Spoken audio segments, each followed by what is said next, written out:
ఇది పట్టుకో, నాకు ఇవ్వాలి మళ్ళీ. ఇదే నా పుస్తకం, ఇది కదా రే, ఇదని చెప్పి అమ్మేశారేంట్రా నాకు. రే లోపల పెద్ద బాల శిక్ష ఉంది. ఒక్క నిమిషం. కాదు మీరు మర్చిపోయారేమో, ఇది ఇవాళ కాలేజ్ జాయిన్ అయిన మీ అమ్మాయి బుక్ అనుకుంటా. ఇది మమ్మీరాయ్ పుస్తకం కాదండి. కాలేజీలకు వెళ్ళే వాళ్ళు ఈ మధ్య పుస్తకాలు తీసుకెళ్ళట్లేదు బాబు, లవ్ లెటర్లు పట్టుకెళ్తున్నారు. మనోజ్, ఇంకొక మైక్ ఉందా? హలో, మనోజ్ గారికి మైక్ ఇవ్వండి. చెప్పండి సుమా గారు. ఇదే మిరాయి పుస్తకం, దీని మీద ఒట్టేసి అంతా నిజమే చెప్తాను, నిజం తప్ప ఇంకేమీ చెప్పనని మాట ఇవ్వండి. అక్కడ పుస్తకం ఎక్కడ ఉంది? ఇది పుస్తకమే కదా. ఓకే, మిరాయి పుస్తకం వేరే అండి. అయితే ఇది వేరే పుస్తకం, ఓకేనా? ఇది మిరాయి లాంటి పుస్తకం. ఓకే సరే, అయితే ఒట్టేయండి.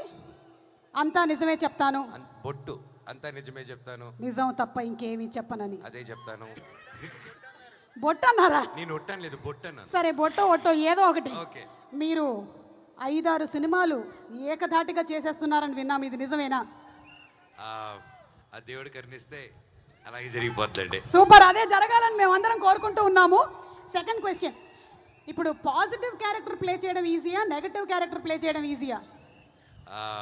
సినిమా చేయకపోవడం కష్టం అండి, సినిమా చేయడం ఏదైనా ఈజీ. ఏదైనా ఒక సినిమా చేస్తూ ఉండడం, ఏ పని చేసినా ఈజీగానే ఉంటుందండి. అవును, ప్రేమతో ఏ పని చేసినా ఈజీగానే ఉంటుంది. మూడో క్వశ్చన్ చాలా కష్టమైనటువంటి క్వశ్చన్, మీరు కొంచెం జాగ్రత్తగా ఆలోచించి చెప్పండి. అడగండి. అడుగుతాను ప్లీజ్ మనోజ్. ఓకే, అడగండి ప్లీజ్. ఈ సినిమాలో తను కాపాడుతాను అంటున్నాడు మొత్తం, కాబట్టి ఇప్పుడు మీరు కూడా ఒక కాపాడేటువంటి ఒక ఫేజ్లోకి వెళ్ళారు. మీరు ఒక పడవలో వెళ్తున్నారు, మీరు తేజ సజ్జ, కార్తిక్ ఘట్టమనేని, పడవ మునిగిపోతుంది, 2 లైఫ్ జాకెట్స్ మాత్రమే ఉన్నాయి. ఎవరైనా 2 మాత్రమే తప్పించుకోగలుగుతారు. ఆ 2 ఎవరు? నేను 2 ఇసిరేసి నేను ఒక్కనే 2 లైఫ్ జాకెట్స్ వెళ్ళిపోతాను. లేదు, మా డైరెక్టర్ తీసుకెళ్తారు, ఇంకో సినిమా చేసుకుంటారు. అప్పుడు తేజ ఎందుకైనా మంచిది, తమ్ముడు నా వీపులో వేసుకొని అలా హనుమంతుడిలా తీసుకెళ్ళిపోతారు. లైఫ్ జాకెట్ అక్కర్లేదు. సో మొత్తం ముగ్గురు ముగ్గురు save. Thank you so much. Me questions అయిపోయాయి. ఎస్ తేజ గారు, ఒక్క నిమిషం. ఇంకో పుస్తకం ఏది? ఎందుకు చూపిస్తున్నాం అంటే ప్రింట్ చేయించాం కాబట్టి. ఇదే మన మిరాయి పుస్తకం, చూసారు కదా. ఇది ప్రింట్ తీపిచ్చారండి. ఇదే ఇలాంటి క్వాలిటీ ఉంటుంది అనుకుంటారే, ఉండదు. మా సినిమాలో చాలా మంచి ప్రొడక్షన్, ఇది మా క్వాలిటీ. అది సుమగారు ప్రింట్ తీయించుకొచ్చిన క్వాలిటీ. ఇది మొత్తం నిజమే చెప్తారుగా?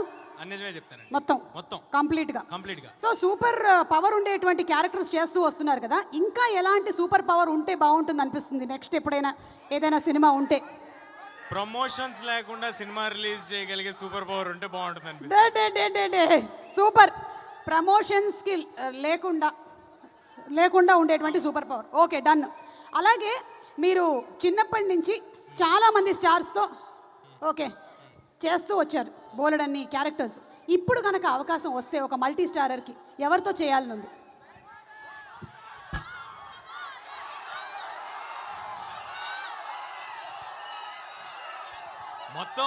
మొత్తం TFI యువత అంతా వైజాగ్ లోనే ఉన్నారు. అక్కడ నుంచి ప్రభాస్ గారు అంటున్నారు, అక్కడ నుంచి అల్లు అర్జున్ గారు అంటున్నారు, పవన్ కళ్యాణ్ గారు అంటున్నారు. ఓకే, బట్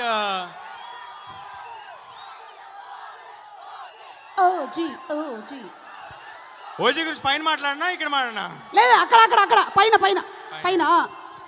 నాకేంటి నిజంగా అవకాశం వస్తే, నాకు నిజంగా మనసులో ఉన్నది, చిన్నప్పుడు చేశాను, మళ్ళీ ఇప్పుడు మరొక్కసారి చిరంజీవి గారితో మళ్ళీ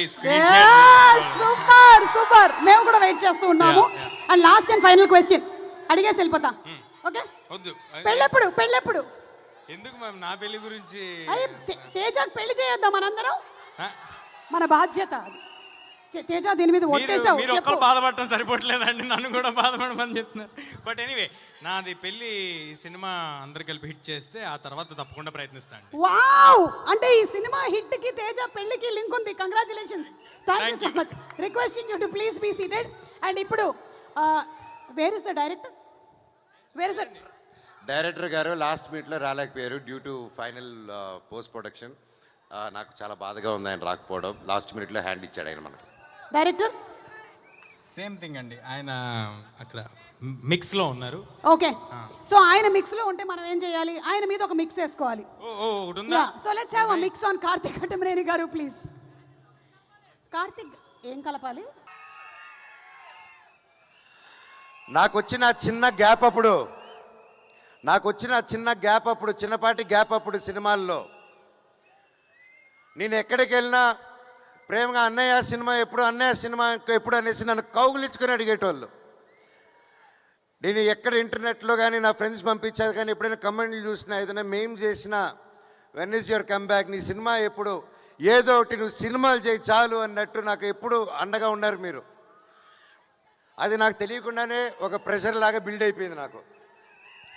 ఏది చేద్దాం ఇది చేద్దామా అది చేద్దామా అని. వాటి నాకు నచ్చితే ప్రొడ్యూసర్స్ నచ్చదు, ప్రొడ్యూసర్స్ నచ్చింది వస్తే నాకు నచ్చదు. ఎలా దీన్ని తీసుకెళ్దాం అన్న టైంలో ఈ సినిమాలో శ్రీరాముడు లాగా నా జీవితంలోకి మా డైరెక్టర్ శ్రీరాముడు లాగా వచ్చాడు.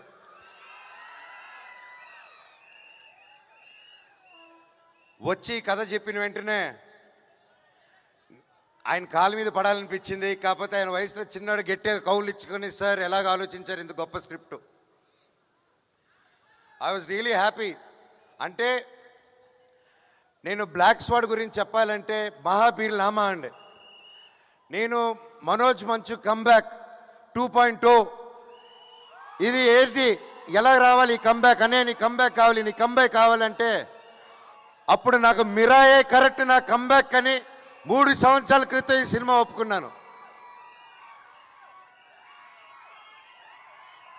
ఆర్టిస్ట్ అనేటోడు ఏ క్యారెక్టర్ చేసినా అతను ఆర్టిస్టే.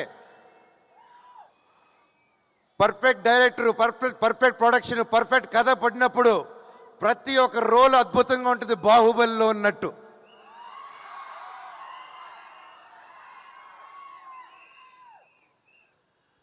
డైరెక్టర్ గారు ఈరోజు రాలేదు ఇక్కడికి. నిజంగా చెప్పాలంటే మేమందరం, నేను, తేజ గారు, కాస్ట్ అండ్ క్రూ ప్రతి ఒక్కరూ మా డైరెక్టర్ నెత్తి మీద పెట్టుకొని పూజించాలండి. ఈరోజు ఆయన మేము సెలబ్రేట్ చేయాలి. మా డైరెక్టర్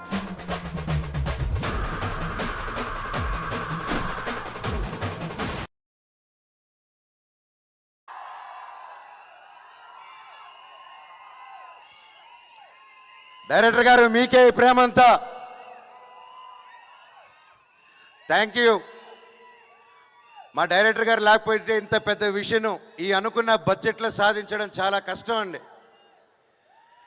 నాకు వచ్చి కథ చెప్పినప్పుడు బ్లాక్ స్వాడ్, మహాబీర్ లామా, అతను కూడా మహాబీర్ లామా 2.0 అన్నట్టే సినిమా మొత్తం అంటూ ఉంటాడు.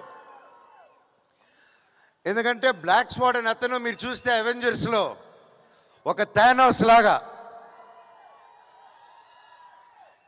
ఇతనికి నాకు బ్లాక్ స్వాడ్కి కొన్ని అండర్స్టాండింగ్లు కొన్ని కలుస్తాయి. బ్లాక్ స్వాడ్ కూడా ఏంటంటే ఈ కులాలన్నా, తక్కువ జాతి పై జాతి అన్నా ఏది అన్నీ నచ్చదు బ్లాక్ స్వాడ్కి. అలా కులం పేరెత్తిన అర్హత అన్న వాళ్ళన్నా ముక్కలుగా సగానికి నరుగుతాడు బ్లాక్ స్వాడ్.